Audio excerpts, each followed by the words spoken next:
The lockdown may be lifting, but the virus has left its mark. For the first time in decades, China's economy has plummeted. People can return to work, but with virtually no demand, many businesses remain closed. Car sales at first dropped, then plummeted, down 21.6% in January, then down 92% in February, according to the China Association of Automobile Manufacturers. China, home to the world's second largest economy, has released its first quarter GDP, a drop of 6.8%. Millions of workers do not qualify for unemployment benefits, and many businesses are on their knees. What should be peak season for many is now the worst in recent memory. Of course the situation is dire, awful. It's disastrous for me. I've got no idea how I can get through this year. There's no hiding from reality. My business might not survive this year. Then I might be unemployed. What on earth I'll do next year? I don't know. Chinese officials released another startling figure.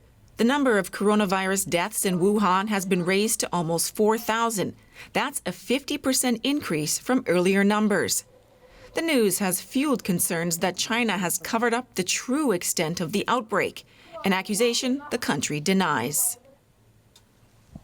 So let's get more now. We are joined by a member of the German parliament, Jürgen Hart. He is the foreign affairs spokesperson for Chancellor Angela Merkel's Conservatives. Welcome to the program, and thanks for joining us. Hello, Zara. I'd like to begin by asking you, are you concerned that China has covered up the true extent of the outbreak there? We have some concerns concerning the development in China. First, I would like to mention that in case that international standards like in Europe and US would be also respected in China concerning livestock market and wild animal markets, potentially the jump from the virus from an animal to human being could be hindered. And I think we know about the risk that a terrible virus might be transferred from animals to people since decades. And therefore, I asked China government and also WHO, what can we do to make higher standards worldwide working, that something like potentially happened in Wuhan cannot happen again?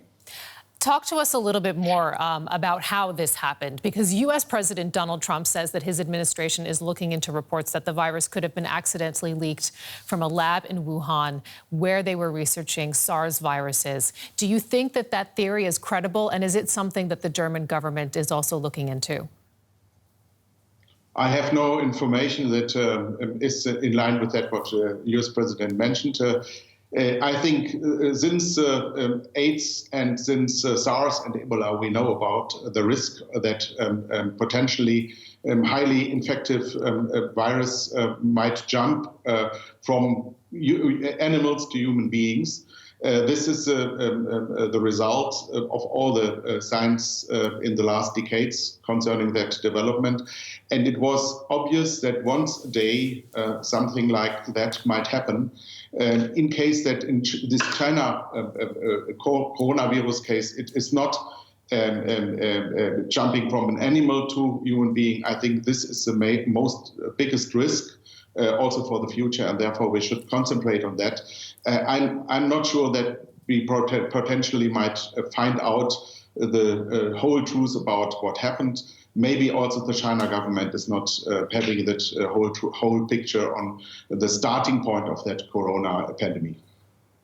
How much of the whole picture are we not getting from the Chinese government? First, we saw that the Chinese government was not aware enough on that case, because potentially they saw a risk of virus infection from an animal to human being, but they had the opinion that it will not jump from human being to human being. this was a wrong assessment, but it was the first government who has tackled that challenge.